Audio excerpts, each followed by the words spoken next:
Aquela aldeia estava em silêncio. Não se ouvia o som de cânticos nem de crianças correndo. Apenas o vento passava por entre as tendas, como se estivesse em luto. O semblante de Judá não escondia a culpa. Algo terrível havia acontecido, e poucos naquela época ousavam falar sobre isso. Um jovem da linhagem da promessa havia sido retirado da terra, não por doença, guerra ou acidente, mas por decisão direta do próprio Deus. Nenhum aviso, nenhuma segunda chance. Apenas a sentença divina, silenciosa e definitiva. Sim, há um nome riscado da história não por homens, mas pelo Eterno. E o mais espantoso é que ele fazia parte da linhagem da qual viria o Redentor. O primeiro primogênito de Judá, o homem escolhido para carregar o peso glorioso da aliança, falhou de maneira tão grave que foi eliminado. Não há muitos casos assim nas Escrituras. O que poderia levar o Criador, que é paciente, compassivo e tardio em irar-se, a exercer tamanha severidade? Essa pergunta ecoa ao longo dos séculos. O nome do jovem era uma simples menção no livro de Gênesis, um versículo que parece perdido entre genealogias.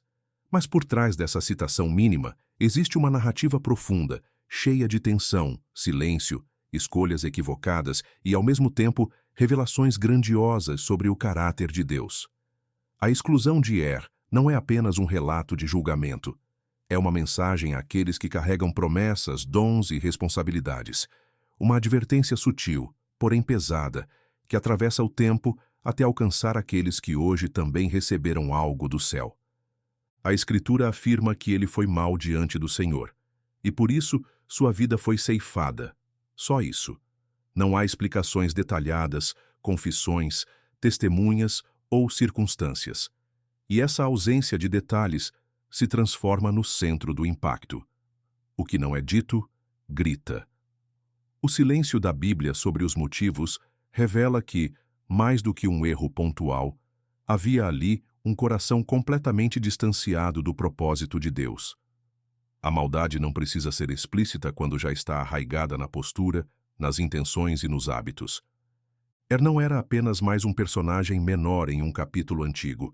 Ele era o elo natural entre Judá e a continuação da linhagem que, séculos depois, culminaria no nascimento de Davi e, por fim, na chegada do Messias. Não há como subestimar o peso da posição que ele ocupava. Mas a sua ausência nessa linha direta nos mostra algo profundo. Ninguém é irreversível na obra de Deus.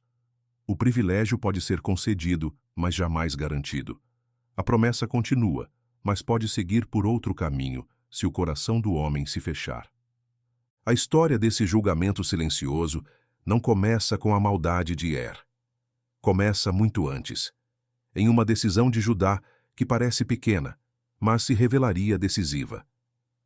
A separação dos irmãos, a amizade com estrangeiros, o casamento com uma mulher de outra fé. Tudo parecia normal, aceitável, mas sementes estavam sendo lançadas. Sementes que mais tarde frutificariam em forma de ruptura espiritual dentro da própria casa de Judá. É dentro dessa atmosfera dividida entre a tradição dos patriarcas e a cultura dos cananeus que nasce. Ele não é apenas fruto de uma geração, mas de um conflito de identidades. Carrega sobre si a herança de Abraão, mas cresce sob a sombra de um lar influenciado por valores distintos. Isso não justifica sua conduta, mas lança luz sobre o terreno onde sua história foi escrita. Onde há confusão espiritual, as decisões mais simples ganham dimensões eternas. O peso da expectativa sobre os ombros do primogênito era imenso, não apenas porque herdaria bens ou autoridade sobre os irmãos, mas porque deveria guardar e transmitir a herança espiritual da aliança. A responsabilidade não era simbólica, era real, concreta, determinante. Mas quando o chamado encontra um caráter fraco, o resultado pode ser desastroso. E foi. O coração de ao que tudo indica, estava desconectado da essência da fé de seus antepassados. O que surpreende, no entanto, é a resposta divina. Ao contrário do padrão usual de paciência e advertência progressiva, o Senhor intervém com um corte abrupto. E isso nos confronta com uma verdade que muitos preferem ignorar. A misericórdia não exclui a justiça.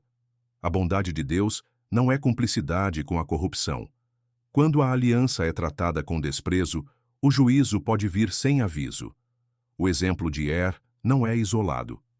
Em outros momentos, vemos o mesmo rigor como no caso de Nadab e Abiú, que ofereceram fogo estranho no altar, ou de Ananias e Safira, que mentiram à comunidade do Espírito. Mas a história de Er tem um agravante. Ele era o primeiro da linhagem prometida. E mesmo assim, caiu. Foi riscado. Desapareceu da genealogia como uma cicatriz no registro da promessa. Isso nos leva a refletir sobre o tipo de legado que deixamos. Não basta ser incluído na história. É preciso permanecer nela. Há homens que são lembrados por suas obras, outros pelo vazio que deixaram. O nome de Er sobrevive, não por seus feitos, mas pelo alerta que representa. E isso, por si só, já o torna relevante. Se temas esquecidos das Escrituras despertam sua curiosidade e fazem você enxergar a fé com novos olhos, inscreva-se no canal. Aqui, cada história revela mais do caráter de Deus e o que Ele espera de nós mesmo quando o texto parece breve, ou o nome apagado. A jornada que começa com esse silêncio inquietante não termina no juízo. Há muito mais por trás dessa narrativa, porque onde há perda, Deus já prepara a restauração. Onde há ruptura, nasce a esperança. Mesmo quando tudo parece comprometido, há caminhos ocultos sendo abertos pelo Eterno. Er nasceu em meio a promessas antigas, promessas que remontavam aos tempos de Abraão, quando o Senhor declarou que, por meio de sua descendência, todas as famílias da terra seriam abençoadas. Seu pai, Judá, era o quarto filho de Jacó, também chamado de Israel, neto de Abraão. E entre todos os irmãos, foi a linhagem de Judá que recebeu a honra de carregar adiante o fio da promessa messiânica. Não foi por acaso. Em Gênesis, há uma bênção profética dita por Jacó em seus últimos dias. O cetro não se afastará de Judá, nem o bastão de autoridade de entre seus pés, apontando claramente para um reinado que viria daquela linhagem. Dentro dessa narrativa, Er surge como o herdeiro natural dessa bênção, o primogênito, o primeiro fruto da geração que continuaria o legado. Em culturas antigas, ser o primeiro filho homem era uma posição de extrema honra. No contexto hebraico, isso significava mais do que liderança familiar ou direito à herança. Era a continuidade viva do pacto de Deus com os patriarcas. Um papel carregado de honra, mas também de profunda responsabilidade. Contudo, esse peso espiritual parecia não refletir no coração de Er. A Bíblia é breve ao descrevê-lo, mas incisiva. Er, primogênito de Judá, era mau aos olhos do Senhor, e o Senhor o matou. Uma sentença direta, sem explicações adicionais, mas com um impacto devastador. Isso nos obriga a considerar com seriedade a distinção entre posição e propósito. Porque o fato de alguém estar numa posição de destaque na história divina não significa que seu caráter esteja alinhado com a vontade de Deus. A trajetória de Judá ajuda a entender parte do ambiente onde Er foi criado. Em determinado momento, Judá se afasta de seus irmãos e se estabelece na região de Adulão, território cananeu. Lá, forma amizade com pessoas do lugar e acaba se casando com uma mulher cananeia, filha de um homem chamado Suá. Esse casamento representava mais do que uma união familiar. Ele simbolizava um distanciamento prático da tradição de fé herdada dos patriarcas. Abraão havia feito de tudo para garantir que seu filho Isaque não se casasse com mulheres daquela terra. Rebeca e Isaque lamentaram profundamente quando Esaú tomou esposas hititas. Havia um princípio claro. Manter a fidelidade à aliança envolvia também preservar os valores dentro do lar. Ao escolher uma mulher de outra fé para ser mãe de seus filhos, Judá introduziu elementos de confusão espiritual em sua própria casa. Er nasceu desse contexto. Ele carregava, por um lado, a herança de Israel, mas, por outro, foi formado em um ambiente misto, onde a fé em um único Deus convivia com práticas e valores que o Senhor havia rejeitado. Isso não o torna isento de responsabilidade, mas mostra que sua ruína começou em um terreno fragilizado. A tradição judaica oferece algumas hipóteses sobre o comportamento de Er. Embora o texto bíblico não especifique seu pecado, interpretações antigas sugerem que ele teria se recusado a engravidar sua esposa, Tamar, talvez por vaidade, para preservar a beleza física dela, ou por puro egoísmo. Em qualquer uma dessas possibilidades, o que se destaca é uma postura de negação do seu papel dentro da aliança divina. Ele foi chamado para gerar vida, mas escolheu reter. Foi estabelecido como ponte para a continuidade da promessa, mas se fechou em si mesmo. Esse tipo de desvio revela uma verdade profunda. Privilégios espirituais não garantem fidelidade. Er tinha tudo para ser lembrado como o homem que deu sequência à linhagem de onde nasceria o Salvador. Estava na posição certa, na família certa, no tempo certo. Mas o que lhe faltava era o mais essencial: obediência. A Escritura está repleta de exemplos semelhantes. Saul foi ungido como o primeiro rei de Israel, mas perdeu o trono por desobedecer. Sansão recebeu força sobrenatural, mas se desviou por negligenciar os votos sagrados. Judas caminhou ao lado do próprio Cristo, mas o traiu por interesse. O padrão se repete. Posição não substitui propósito, e chamado não anula responsabilidade. O homem que é colocado em uma função de liderança, mas rejeita os princípios que a sustentam, não apenas falha pessoalmente, ele rompe a linha da aliança e compromete a geração seguinte. E essa é a tragédia de Er.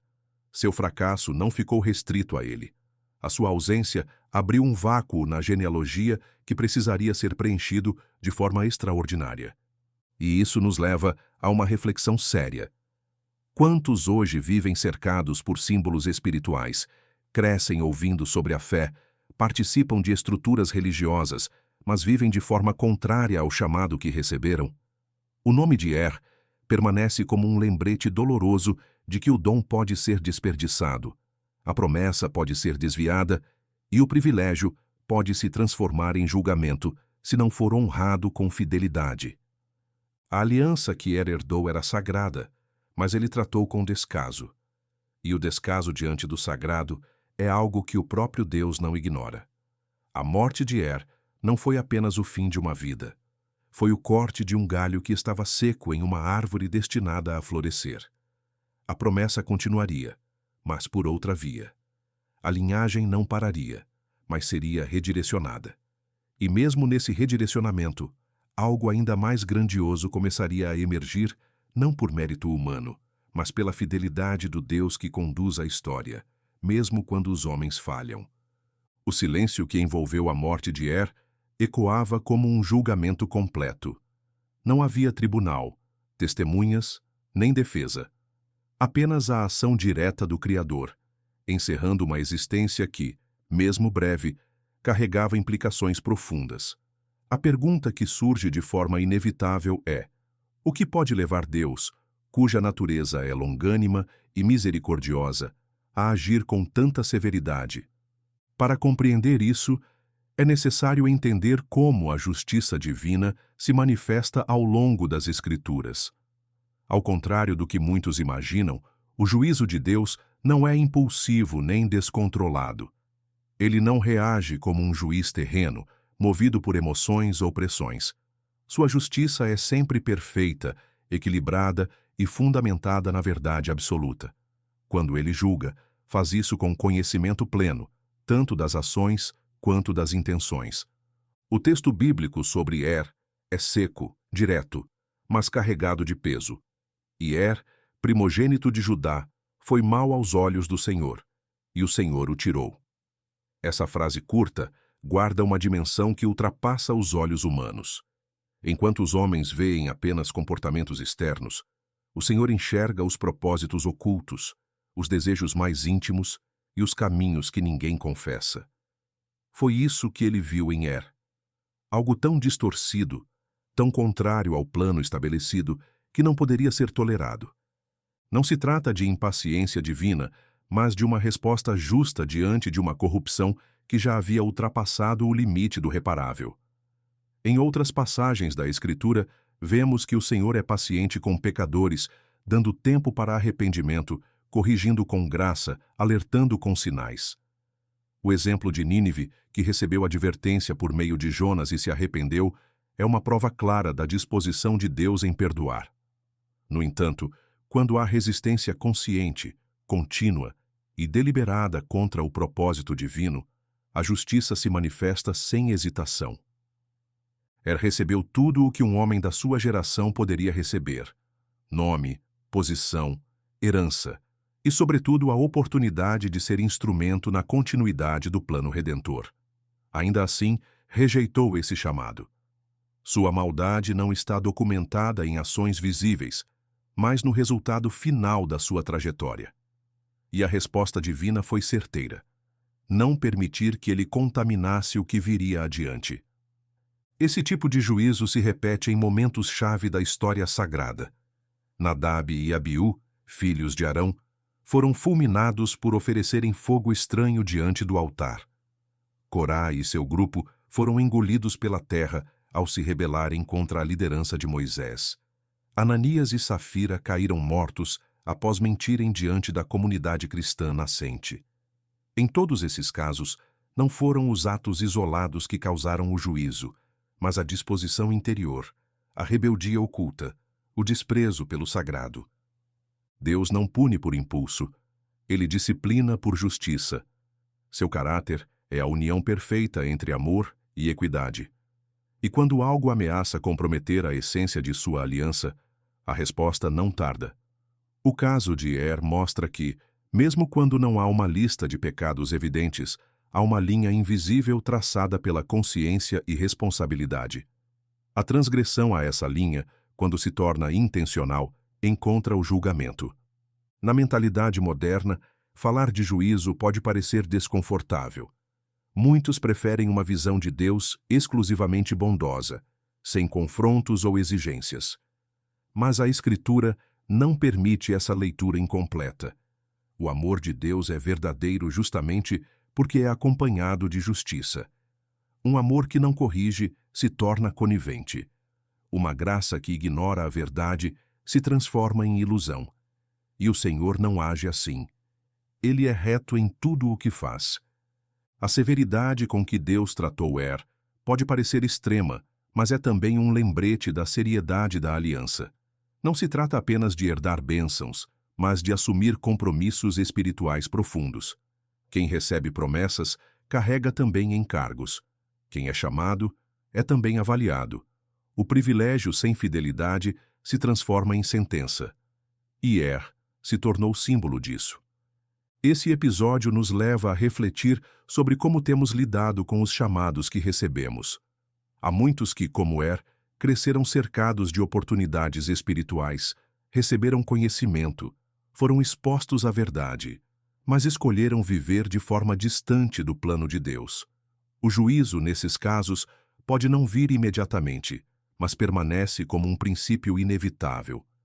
Tudo o que o homem semear, isso também colherá. A justiça divina não busca destruição, mas restauração. Porém, quando a corrupção interior rejeita toda forma de correção, resta apenas o corte.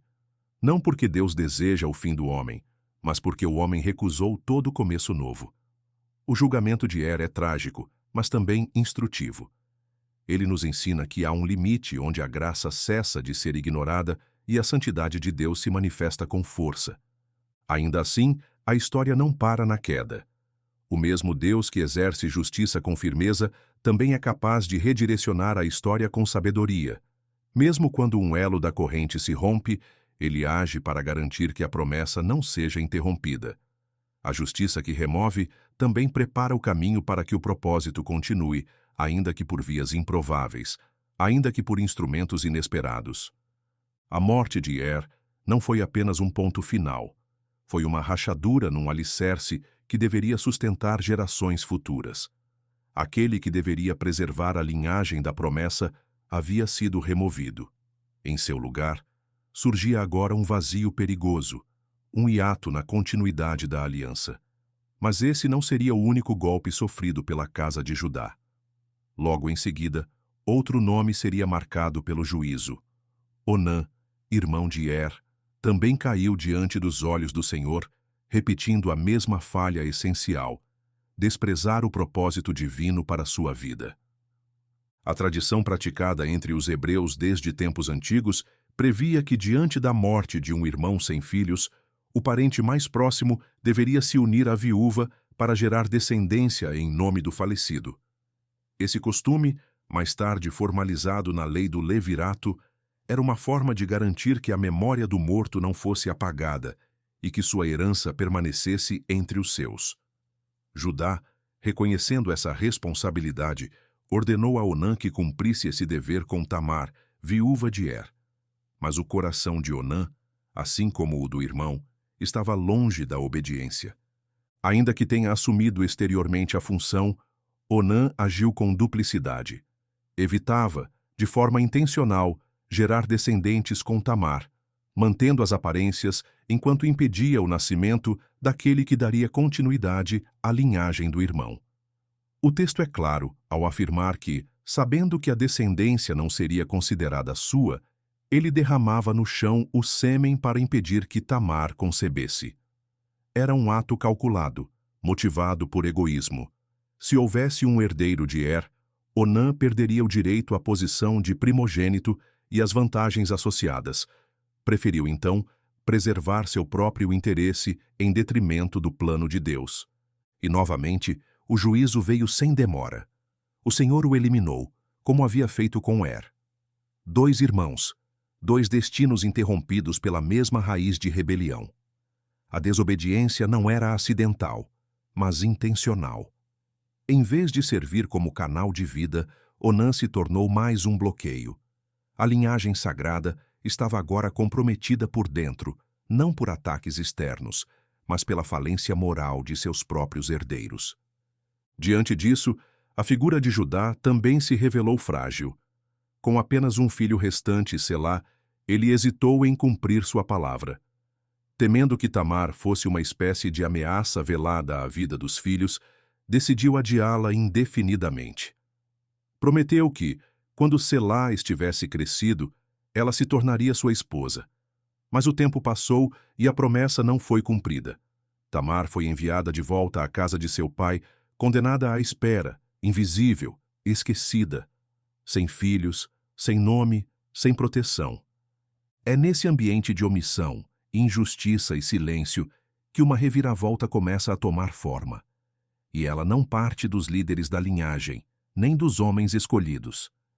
Parte de uma mulher, viúva, marginalizada por uma sequência de decisões alheias, mas convicta do valor que carregava.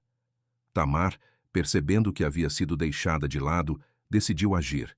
E não foi uma escolha impulsiva. Seu plano era arriscado, controverso e, à primeira vista, difícil de entender. Mas sua intenção era clara: preservar a promessa, mesmo que os instrumentos legítimos a tivessem negligenciado. Ela soube que Judá, agora viúvo, subiria à cidade de Timna para supervisionar a tosquia de ovelhas, uma ocasião que envolvia celebrações e rituais festivos. Vestiu-se então como uma mulher cultual, cobrindo o rosto com um véu, e posicionou-se estrategicamente onde sabia que ele passaria. Judá, sem reconhecer quem ela era, ofereceu-lhe um trato. Tamar, em vez de recusar ou agir impulsivamente, propôs uma troca. Exigiu como garantia o selo, o cordão e o cajado dele. Esses objetos não eram simples pertences, eram identificações pessoais, símbolos de autoridade, itens impossíveis de serem confundidos. O que aconteceu naquela noite mudou o curso da história. Tamar engravidou, não de forma leviana, mas consciente do que estava fazendo. Sabia que, por meio daquele ato, a linhagem poderia continuar. E, ironicamente, Judá, aquele que deveria garantir a justiça, tornou-se pai, sem saber, do próprio descendente que perpetuaria a aliança.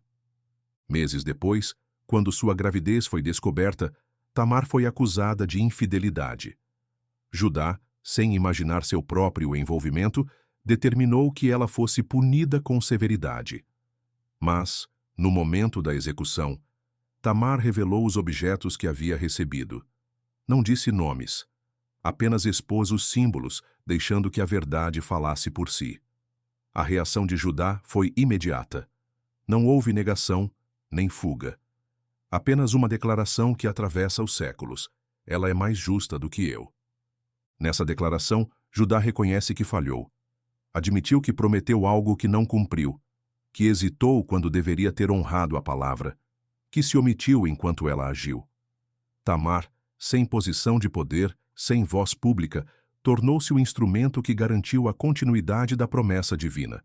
Seu ato, embora envolto em ambiguidade cultural, foi visto como justiça não pela forma, mas pela intenção. Olhando para esse episódio, compreendemos um dos traços mais belos da atuação divina. Quando os homens falham, o plano não é cancelado. Ele apenas muda de rota. E muitas vezes, essa nova direção passa por caminhos impensáveis. Deus não está limitado pelas estruturas que os homens levantam. Quando aqueles que deveriam zelar pela aliança se perdem, o Eterno levanta outros. Não pela aparência, mas pela disposição do coração. Tamar, uma mulher desprezada, tornou-se guardiã da promessa, e por meio dela, uma nova história começou a ser escrita. Tamar não apenas sobreviveu à negligência daqueles que deveriam protegê-la. Ela interveio em um ponto crítico da história e, com uma decisão corajosa, restabeleceu o curso de uma linhagem ameaçada. E Deus, que vê o coração além da aparência, fez daquela mulher esquecida o instrumento para dar sequência a uma promessa feita séculos antes. Quando seus filhos nasceram, o cenário novamente fugiu ao esperado. O primeiro a se manifestar no parto foi Zerá. Sua mão saiu antes, e por isso a parteira amarrou um fio vermelho em seu pulso, sinal de que ele deveria ser reconhecido como o primogênito. No entanto, algo inusitado ocorreu. Aquela mão recuou, e o outro bebê, Pérez, veio à luz primeiro. Foi um rompimento literal da ordem natural. Um nascimento que desafiava a lógica e as convenções. O nome que recebeu não foi por acaso. Pérez significa brecha ou ruptura. Ele ultrapassou o irmão num gesto que parecia apenas um detalhe fisiológico, mas que, na verdade, revelava uma mensagem do próprio céu. Quando o plano de Deus está em ação, nada pode impedir seu avanço. Nenhuma tradição, nenhuma hierarquia, nenhuma expectativa humana é capaz de anular a vontade do Altíssimo. Esse momento se torna simbólico de algo muito maior. Ao longo de toda a narrativa bíblica, vemos o Senhor escolhendo caminhos improváveis para cumprir suas promessas. Ele preferiu o mais novo em vez do mais velho, o rejeitado em vez do celebrado, o fraco em lugar do forte. Abel no lugar de Caim. Jacó em vez de Esaú. Davi após seus irmãos. E agora, Pérez no lugar de Zerá. O padrão é claro, a escolha de Deus não obedece às aparências. Ela responde à fidelidade de um propósito que ele mesmo estabeleceu. Pérez não apenas nasceu em circunstâncias excepcionais. Ele se tornou o elo decisivo que manteria viva a linhagem messiânica. Por sua descendência, vieram nomes centrais da história de Israel. Boaz, homem íntegro que redimiu Rute, Obed, que deu origem a Jessé, e Davi, o rei segundo o coração de Deus. E mais adiante, no início do Evangelho de Mateus, vemos esse mesmo nome Pérez relembrado entre os antepassados de Jesus. É ali, no registro que apresenta o Messias ao mundo, que o nome daquela criança improvável surge como parte do plano eterno. A exclusão de não interrompeu a promessa. O juízo sobre Onã não atrasou a profecia. A omissão de Judá não enfraqueceu o projeto divino. Mesmo quando os homens falham, Deus permanece fiel. Ele não depende da disposição humana para realizar sua vontade, mas, em sua graça, permite que pessoas comuns façam parte do que é eterno. E quando os escolhidos se desviam, ele levanta outros. Quando os caminhos se fecham, ele abre novas passagens. Seu plano segue, firme, incontestável. Tamar não tinha prestígio, nem poder, nem voz. Ainda assim, tornou-se mãe de uma geração que traria ao mundo o Redentor. E Pérez, fruto de uma decisão que nasceu da injustiça, tornou-se sinal da fidelidade divina. A história prova que o que Deus estabelece, nenhum fracasso humano é capaz de desviar. Suas promessas não se perdem no caos. Elas florescem, mesmo quando tudo parece comprometido. A trajetória que começou com um silêncio desconcertante terminou com um grito silencioso de redenção. O nome de desapareceu como poeira levada pelo vento, mas a história que se seguiu a partir de sua ausência foi marcada por reconstrução. O que parecia perdido encontrou novos caminhos. A promessa não apenas sobreviveu, mas floresceu de onde ninguém esperava. Deus não cancelou sua palavra. Ele a redirecionou. A narrativa de Tamar e seus filhos não é apenas uma história antiga. Ela carrega um princípio que atravessa os tempos. Quando a fidelidade humana falha, a fidelidade divina permanece. Deus não desiste de seus propósitos por causa da fraqueza dos que os recebem. E se for preciso, ele muda os meios, troca os nomes, altera a ordem, mas aquilo que ele falou, ele cumpre. É impossível ler essa sequência de eventos sem perceber que, mais do que personagens, estamos diante de espelhos. Todos, em algum momento, carregam algo sagrado nas mãos. Uma palavra, uma oportunidade, uma herança. Alguns tratam isso com desprezo. Outros se perdem no caminho. E há aqueles que, mesmo com tudo contra, assumem a responsabilidade de preservar o que é eterno. O nome de foi apagado da história por escolhas que desconhecemos em detalhes, mas que o afastaram do plano. Tamar, por outro lado, mesmo sem status ou aprovação, entrou na genealogia do Messias. O contraste entre os dois não é apenas histórico, é simbólico. Lembra que não se trata de posição, mas de postura. Não importa de onde se veio, mas o que se faz com aquilo que se recebeu. Essa história, encerrada na superfície, permanece aberta no coração de quem a escuta. Porque, ainda hoje, há linhagens sendo formadas. Há promessas em andamento, e cada decisão, cada omissão, cada ato de coragem ou covardia, escreve algo no destino de muitos. No fim, a pergunta que fica não é sobre ou Tamar. É sobre quem escolhemos ser quando o plano de Deus passa por nossas mãos. Se você gostou do conteúdo e deseja apoiar nosso trabalho para que possamos continuar trazendo mais pesquisas e análises profundas, considere fazer uma doação de qualquer valor. Essa contribuição ajuda diretamente no crescimento do canal e na produção de materiais ainda mais ricos. Muito obrigado pelo seu apoio.